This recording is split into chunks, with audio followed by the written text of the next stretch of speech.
হলো লাভ ক্ষতি। এই অঙ্কটা অত্যন্ত গুরুত্বপূর্ণ চাকরির পরীক্ষাগুলোতে। এই অঙ্কগুলো আসলে আমরা এক লাইনে কিভাবে শর্টকাট পদ্ধতিতে আমরা অঙ্কটা করতে পারবো সেটা আজকে তোমাদের দেখাবো। আমরা এই অঙ্কটা করার ক্ষেত্রে দেখো একটা প্রশ্ন দেওয়া আছে, একটা ঘড়ির দাম যদি 20% বৃদ্ধি করা হয় তাহলে বিক্রির সংখ্যা 10% কমে যায়। এই যে বিক্রির শতকরা কত বাড়বে বা কমবে, এটা যদি আমরা হিসাব করে করে করতে চাই তাহলে প্রায় 1.5 পৃষ্ঠার মতো সময় লাগবে, মানে অনেক সময় লাগবে। আসলে চাকরি পরীক্ষাগুলোতে তো এমসিকিউ আসলে শুধুমাত্র 1 মিনিটের জন্য, তাহলে সেটা কিভাবে আমরা উত্তরগুলো বের করব? এটার একটা সূত্র হলো a plus B plus A B divided by 100%। বলতে পারেন যে স্যার আসলে এটা কিভাবে আমরা উত্তরটা বের করব? আসলে যেটা দাম বৃদ্ধি এবং হ্রাস, বৃদ্ধিটাকে আমরা ধরবো হলো প্লাস মান আর হ্রাসটাকে সবসময় হলো মাইনাস মান ধরবো।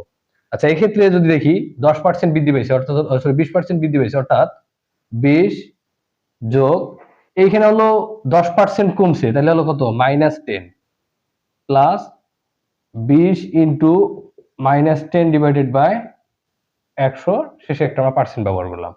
আচ্ছা, তাহলে আমাদের মান আসতেছে হলো 20 - 10, তারপর প্লাসে মাইনাস হলো মাইনাস 20 10 200 ডিভাইডেড বাই 100%।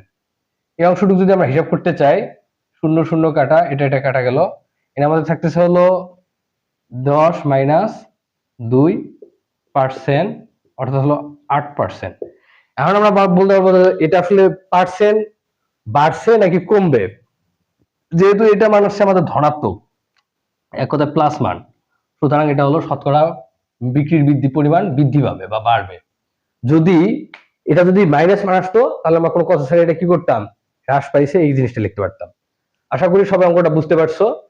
এখানে মনে রাখতে হবে যে এটা হলো বৃদ্ধি, বিটা হলো হ্রাস, বৃদ্ধিটা হলো প্লাস মান, হ্রাসটা হলো মাইনাস মান। এটা ব্যবহার করে আমরা শর্টকাটে যে কোনো অঙ্কের ক্ষেত্রে বৃদ্ধি এবং হ্রাস যদি থাকে কোনো অঙ্কে তাহলে আমরা বের করতে পারবো। এরকম নিয়মের অঙ্ক আসতে পারে যে একটা আয়তের দৈর্ঘ্য 20% বৃদ্ধি পাইছে, প্রস্থ 10% হ্রাস পাইছে, তাহলে ক্ষেত্রফল কত পরিমাণ বৃদ্ধি বা হ্রাস পাবে। সেম নিয়মে আমরা অঙ্কটা করতে পারবো। আশা করি সবাই ভিডিওটি দেখলে উপকৃত হবে। ধন্যবাদ সবাইকে। আসসালামু আলাইকুম।